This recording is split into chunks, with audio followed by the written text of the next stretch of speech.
नमस्कार दोस्तों, सबसे पहले एक बहुत बड़ी खबर आपके सामने रखता हूं। तो क्या आखिर वही होने जा रहा है जिसकी आशंका मैं पिछले कई शोज में आपके सामने जता रहा था और जिसकी आशंका देश के बड़े बड़े बुद्धिजीवी भी लगातार जता रहे हैं? क्योंकि अभी थोड़ी ही देर पहले अभिजीत दीप के दिल्ली एयरपोर्ट पर लैंड हुए हैं और जब वो वहां से निकल करके दिल्ली के पार्लियामेंट स्ट्रीट थाने की तरफ बढ़े तो रास्ते में और थाने के बाहर ऐसा हंगामा खड़ा हो गया, ऐसी अजीब सी स्थिति बन गई कि दिल्ली पुलिस और कॉकरोच जनता पार्टी के समर्थक सीधे सीधे आमने सामने आ गए। ऐसा माहौल बना दिया गया कि गृह मंत्री अमित शाह को भी फोर्स तैनात करवानी पड़ी है। और एक बहुत बड़ा सवाल खड़ा हो गया है कि क्या सरकार के पास में इंटेलिजेंस नहीं था?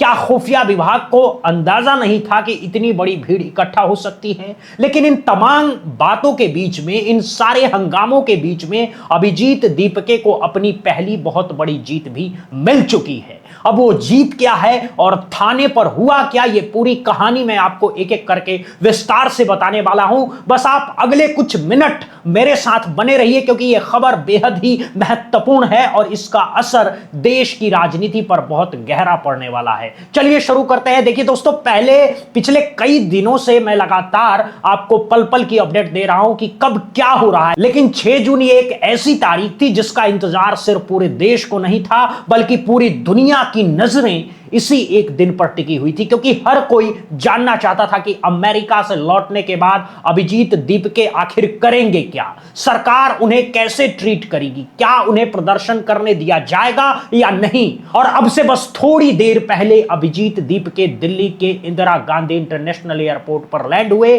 और जैसे ही वो वहां से निकल करके पार्लियामेंट स्ट्रीट थाने की तरफ बढ़ने लगे वैसे ही पूरा माहौल बदल गया। रास्ते में और थाने के बाहर पुलिस से उनके समर्थकों की नोक झोंक शुरू हो गई। अब ये नोक झोंक देख करके हर किसी के मन में सीधा एक ही सवाल आया कि आखिर दिल्ली पुलिस के असली इरादे क्या हैं? क्या वो इस प्रदर्शन को होने नहीं देना चाहते हैं?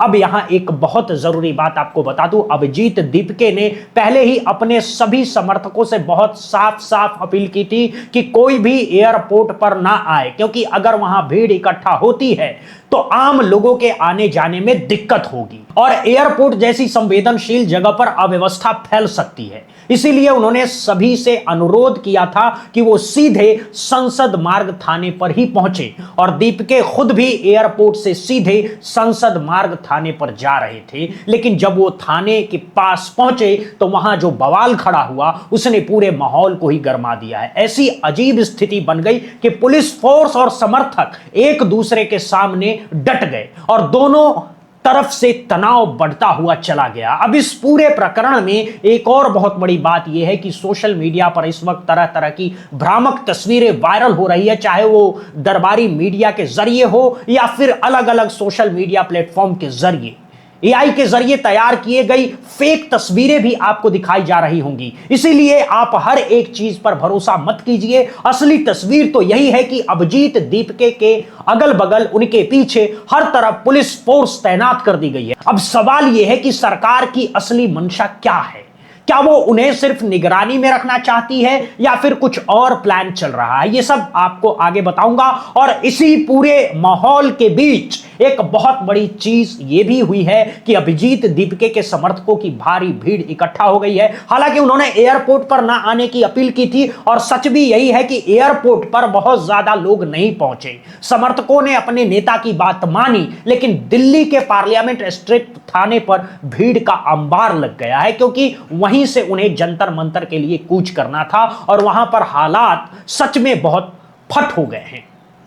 थाने के बाहर जबरदस्त जमावड़ा था। एक तरफ पुलिस फोर्स खड़ी थी, दूसरी तरफ कॉकरोच जनता पार्टी के हजारों समर्थक खड़े थे और दोनों आमने सामने आ गए।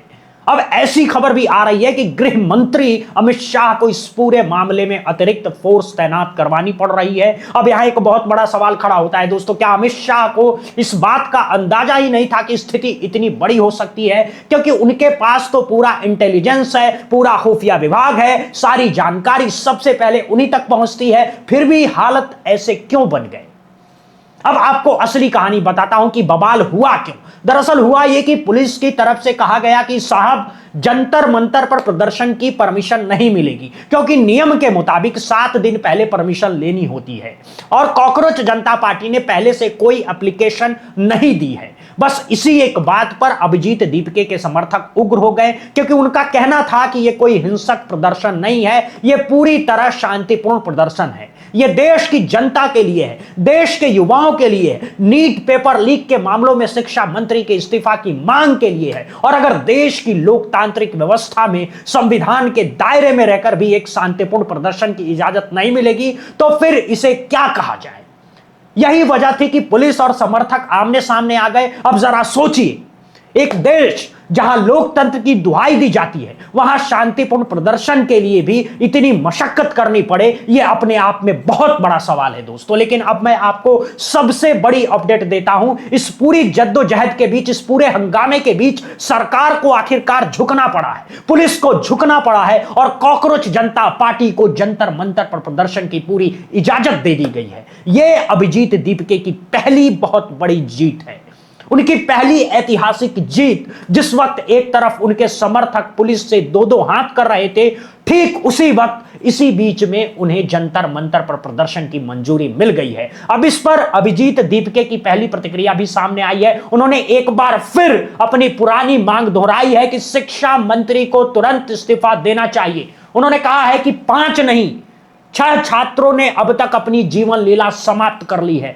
6 नौजवानों की जिंदगियां इस सिस्टम की वजह से समाप्त हो चुकी है और इस पूरे मामले की जवाबदेही तय की जानी चाहिए। उन्होंने यह भी कहा कि उनका संगठन थोड़ी ही देर में जंतर मंतर पर पहुंचकर अपना विरोध प्रदर्शन शुरू करेगा और यह एक ओपन कॉल है, यानी इसमें किसी भी राजनीतिक दल का स्वागत है, किसी भी संगठन का स्वागत है और किसी भी आम नागरिक का स्वागत है। उनका मुख्य उद्देश्य सिर्फ और सिर्फ केंद्रीय शिक्षा मंत्री से इस्तीफे की मांग करना है। इसके अलावा एक और बहुत बड़ा नाम जो इस प्रदर्शन में शामिल हो रहा है वो है सोनम वांगचुक का।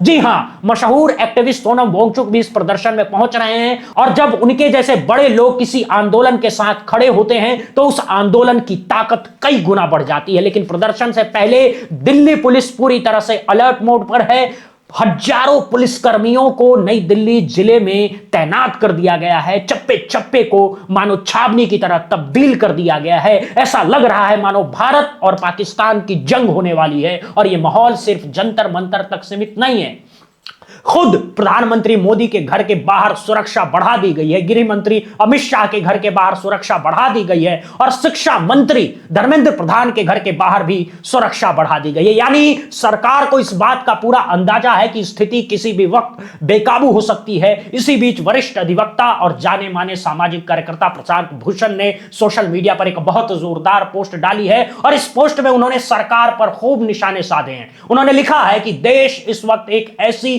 गंभीर स्थिति से गुजर रहा है जहां परीक्षाओं के प्रश्न पत्र लीक हो रहे हैं, भर्ती प्रक्रियाओं में बड़े पैमाने पर भ्रष्टाचार हो रहा है, बेरोजगारी लगातार बढ़ती जा रही है, फेक एक्सपर्ट्स जैसे कथित घोटाले सामने आ रहे हैं, प्राकृतिक संसाधनों की खुलेआम लूट हो रही है और देश की पूरी अर्थव्यवस्था को कुछ बड़े कॉरपोरेट घरानों के हवाले कर दिया गया है। उन्होंने कहा कि देश की अर्थव्यवस्था इस वक्त एक बहुत बड़े संकट के दौर से गुजर रही है। विदेश नीति पूरी तरह से विफल हो चुकी है और देश की सबसे महत्वपूर्ण संस्था, चाहे वो निर्वाचन आयोग हो, चाहे वो न्यायपालिका हो, चाहे वो मीडिया हो, सबकी स्थिति बहुत चिंताजनक बनी हुई है।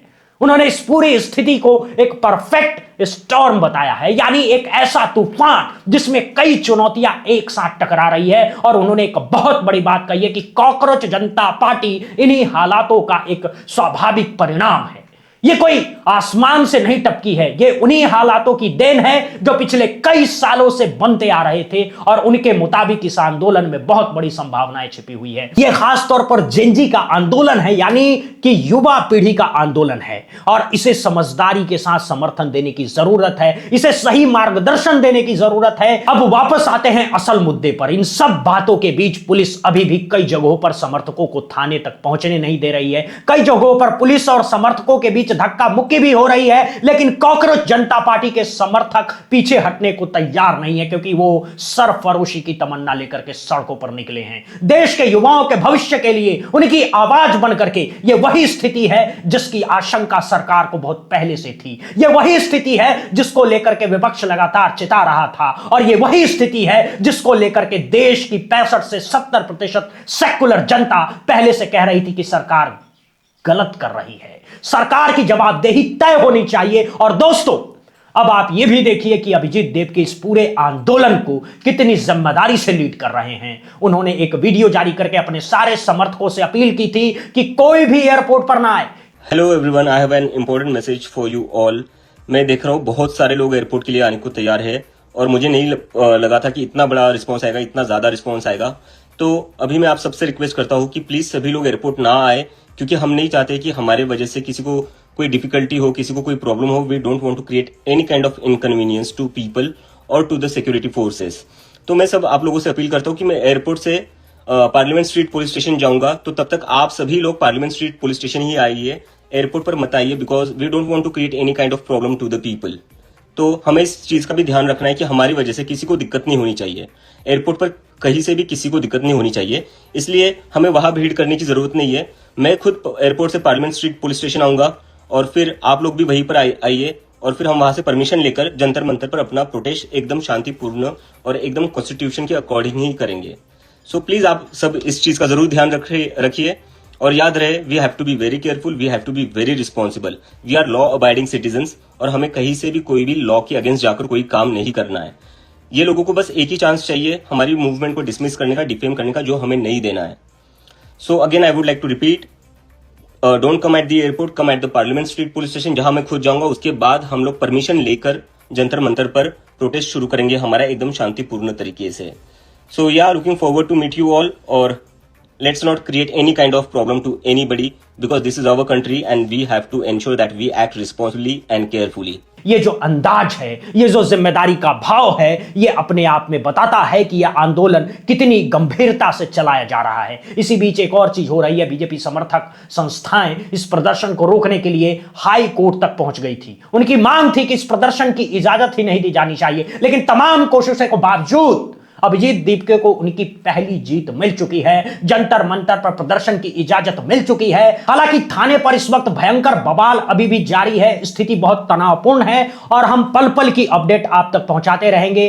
अब आप मुझे एक बात बताइए, आप इस पूरी स्थिति को लेकर के क्या सोचते हैं? क्या आपको लगता है कि 6 जून का यह दिन भारत के इतिहास में एक बहुत बड़े दिन के तौर पर दर्ज होने वाला है? क्योंकि हर तरफ यह पूरा प्रदर्शन चल रहा है, और दूसरी तरफ इंडिया गठबंधन की अपनी एक बहुत बड़ी बैठक चल रही है, जिसमें टीएमसी और ममता बनर्जी के लोग भी शामिल होने जा रहे हैं। यानी आज के दिन देश की राजनीति कई मोर्चों पर एक साथ हिल रही है। अपनी राय कमेंट बॉक्स में जरूर लिखिएगा, चैनल को सब्सक्राइब करना मत भूलिएगा, बेल आइकन जरूर दबाइएगा ताकि हर नई अपडेट सबसे पहले आप तक पहुंचे। मिलते हैं अगली रिपोर्ट में, तब तक के लिए नमस्कार, जय हिंद, जय भारत, वंदे मातरम।